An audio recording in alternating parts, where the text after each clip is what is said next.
Dear students, तो अब जब आपको ये पता चल गया कि भाई कंसंट्रेशन में, एकाग्रता में ही सफलता और आनंद छिपा हुआ है, तो स्टूडेंट्स को हाथ पर हाथ धरे बैठने के स्थान पर क्या करना चाहिए? उनको तत्काल अपनी पूरी शक्ति के साथ एकाग्रता के अभ्यास में लग जाना चाहिए। सच्ची एकाग्रता का लक्षण ये है कि इसकी सहायता से व्यक्ति अपने स्टडी में इतना डूब जाता है कि वह न केवल सराउंडिंग है ना, नेबरहुड, अपने शरीर तक को भी कभी कभी भूल जाता है। यदि कोई व्यक्ति अपने शारीरिक रोगों को नष्ट करके अच्छे स्वास्थ्य का आनंद उठाना चाहता है, और यदि कोई अपने बौद्धिक क्षमता का विकास करने का इच्छुक है, और यदि कोई सचमुच ही कंसंट्रेशन प्राप्त करने के लिए तुला हुआ है, तो उसे योगासन की भी मदद लेनी चाहिए। कई सारे योगासन और प्राणायाम कंसंट्रेशन में उसकी काफ़ी मदद कर सकते हैं।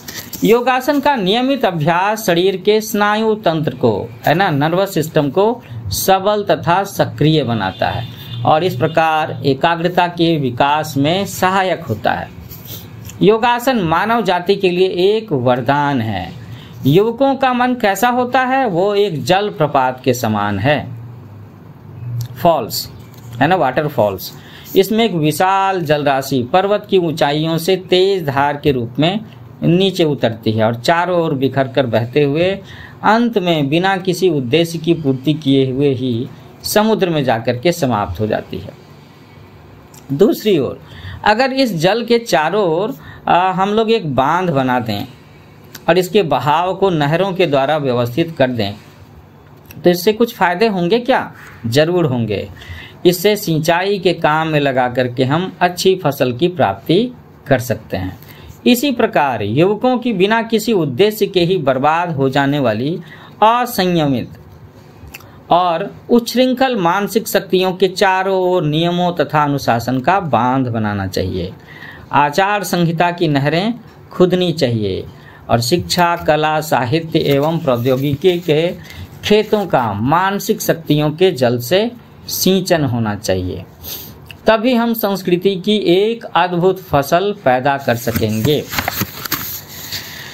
एक विद्यार्थी में एकाग्रता का अभाव क्यों होता है? सोचा है कभी कि उसके अंदर कंसंट्रेशन का, फोकस का, उसकी कमी क्यों होती है? पहला कारण कि शायद वो अपने पाठ को ठीक ठीक समझ पाने में असमर्थ है, इनकैपेबल है, समझा ही नहीं उसने लेसन को।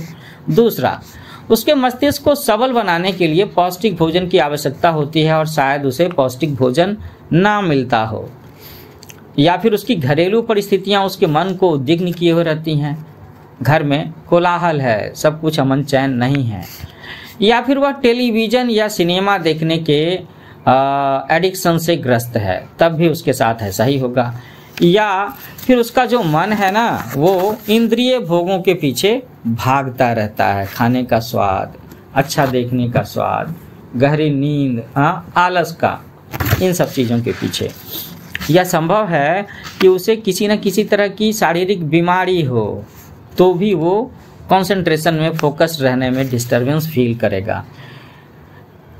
ऐसा भी हो सकता है कि उसके पास में शांतिपूर्वक आराम से बैठ करके पढ़ने के लिए जो मिनिमम रिसोर्सेज चाहिए, है ना, किताब में चाहिए, आसन चाहिए, समय चाहिए, पेट भरा हुआ होना चाहिए, कमरे में उचित प्रकाश होना चाहिए, शायद ना हो। या फिर उसका मन अभी समुचित रूप से विकसित नहीं हुआ है ना, उसका जो मन है अभी उतना परिपक्व हुआ ही नहीं है, थोड़ा बचपना समाया है और हम उससे किशोर मन की समझदारी की उम्मीद कर रहे हैं, तो ऐसा हो सकता है। या फिर वो एक ऐसे हॉस्टल में रह रहा है जहाँ की व्यवस्था ठीक नहीं है, तब भी वो अपनी पढ़ाई में फोकस नहीं रहेगा, कंसंट्रेशन की दिक्कत होगी।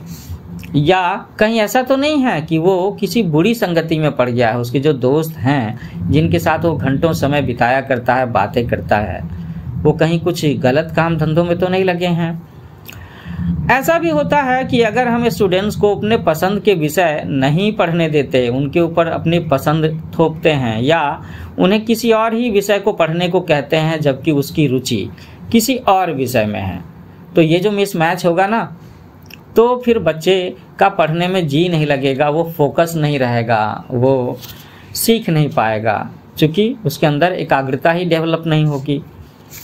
और जब हम इन सारी समस्याओं के कारण का निदान कर लेते हैं, है ना, तो इनका समाधान ढूंढ लेना कोई बड़ी समस्या नहीं रह जाती। ये जो अभी हम लोगों ने 10 अलग अलग कारण निकाले, अभी चर्चा की कि इन सारी वजहों में से किसी भी एक वजह से किसी स्टूडेंट को कंसंट्रेट करने में, फोकस करने में दिक्कत हो सकती है।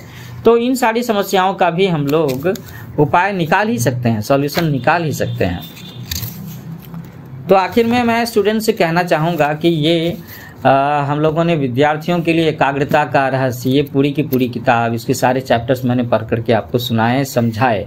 फिर भी अगर आपको पढ़ाई के लिए कंसंट्रेट करने में, फोकस करने में कोई दिक्कत आ रही हो, भले ही ये लेक्चर कोई स्टूडेंट सुन रहा हो या उसकी गार्जियन सुन रहे हो, तो आप मुझे मैसेज कर सकते हैं, कमेंट में लिख सकते हैं। मैं एक बार आपके बच्चों से बात करना चाहूँगा। अगर आस पड़ोस में हुए तो मैं मिलना भी चाहूँगा और मैं आपकी मदद करना चाहूँगा, क्योंकि मैं सिर्फ एक टीचर नहीं हूँ, मैं काउंसलिंग का भी काम करता हूँ और आपके बच्चों को आगे बढ़ने में काफ़ी कुछ हेल्प कर सकता हूँ। तो मेरा चैनल न्यू एज कोचिंग है, इसे लाइक करें, शेयर करें, सब्सक्राइब करें।